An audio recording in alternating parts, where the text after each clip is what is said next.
Hi guys, my name is Alexis, and for my media review, I watched Amazon Prime's documentary, Always Jane.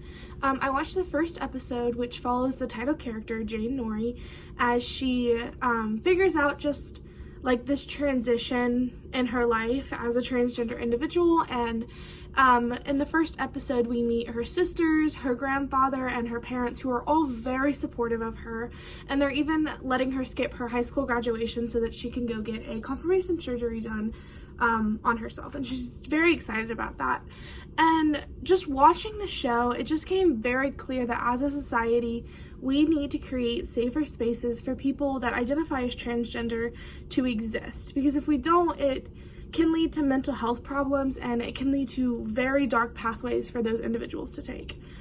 So in like the first 11 minutes of the show, we can see Jane and her mother going prom dress shopping for prom. And this just really struck me as like unique and like important, because a lot of families, like when their child comes out as transgender, they can like tend to deny it and ignore that part of them and be like, you're wrong. But Jane's family really like opened their arms for her. Her mom showed a whole notebook she had of just all the therapy appointments, all like the important documents of Jane's life that she's kept, just so people know that they're not just giving Jane what she wants. They're researching and they are looking into how to provide for their daughter as she transitions to a new identity and a new person, and they're supporting her along this journey. And I just think that like that's a really important concept to like think of, is like giving transgender children the experience of the gender they weren't born with, the gender that they want to identify with, is something that a lot of people don't get to experience. And even Jane talks about with her best friend how she really suffered from like depression, and she used to call her best friend crying every night before she transitioned because she just felt so uncomfortable with her body. She just felt like there was something wrong with her.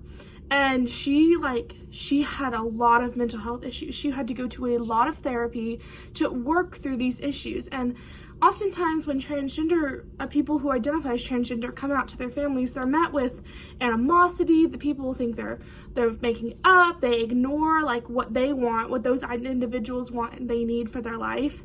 And I just think that as a society, we need to create better routes so that we can support our children and support our friends as they find themselves at whatever point in life, whether that be when they're still in high school or if they do it later in life. Like, it should be our responsibility as a society to make sure that we welcome them and we make things as easy as possible for them.